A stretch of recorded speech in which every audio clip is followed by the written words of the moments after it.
Ya, beberapa hari yang lalu dakwah ke Pontianak. Nah, sampai di Pontianak selesai pengajian, saya diajak untuk bertemu dengan seorang syarifah, salah satu anak cucu Nabi Muhammad SAW, marganya Al-Haddad, namanya Anisah. Ya, syarifah Anisah. Umurnya belum panjang, baru 106 tahun. Ya, baru 106 tahun. Kemudian wajahnya nggak tampak lelah, baru beberapa puluh tahun tidak bisa tidur malam. Jadi bahasanya tuh halus, saya kalau malam tidak bisa tidur. Mirip sama ibu-ibu kalau lagi nggak bisa tidur gitu ya. Udah 5 hari saya nggak bisa tidur, tapi ngapain? Nonton sinetron, ya baca komik, lihat apa namanya tayangan-tayangan yang ada di media sosial, sibuk lihat TikTok, IG dan lain sebagainya. Ngapain? Nggak bisa tidur, cari tidur. Kalau Syarifah Anisah ini lain, sekian puluh tahun nggak bisa tidur. Itu kalau dari jam 9 sampai kurang lebih jam 1 itu zikir, jam 1 sampai subuh sholat. Mirip ya.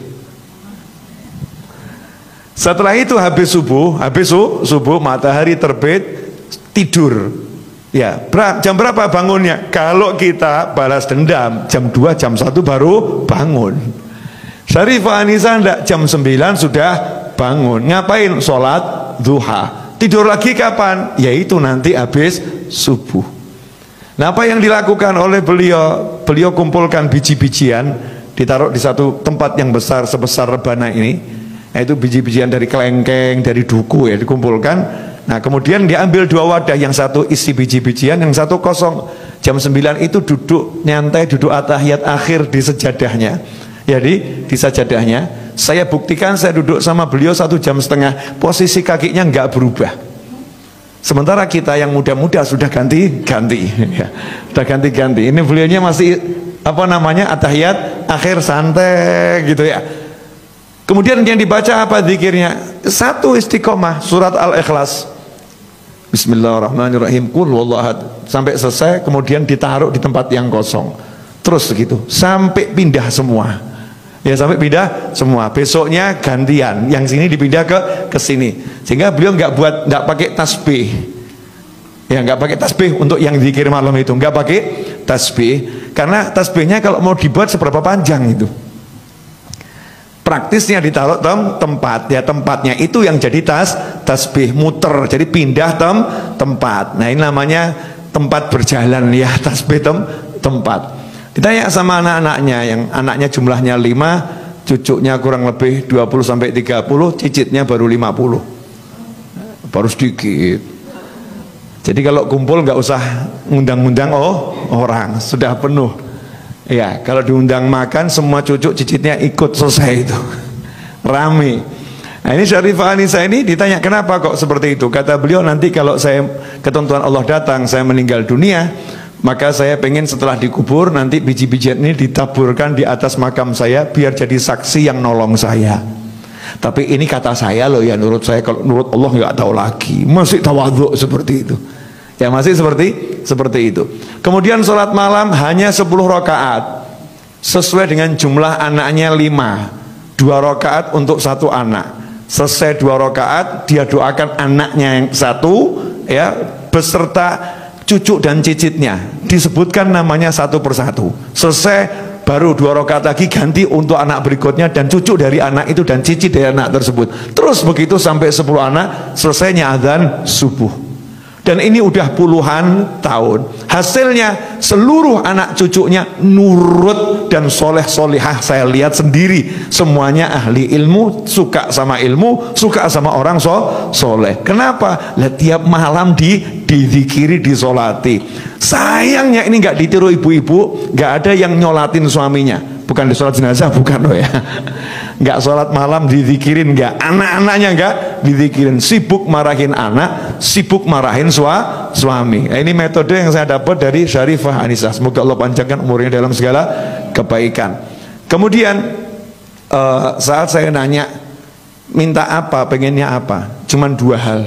Saya minta sama Allah 2 hal. Nanti kalau ketentuan Allah datang, Ya, saya minta husnul khotimah.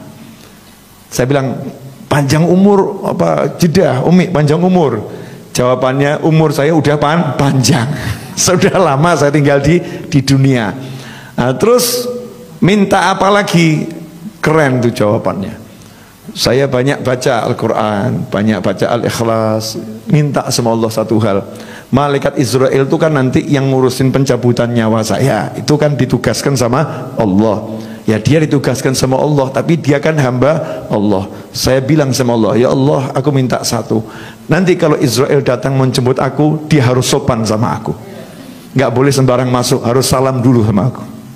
Masya Allah, keren ya, perempuan bener ya. Jangan sembarang masuk, salam dulu. Minta sama Allah, malaikatnya disuruh salam dulu, nggak sembarang masuk. Ini nunjukkan kalau wanita yang solihah ya, punya sesuatu di sisi Allah Subhanahu wa Ta'ala.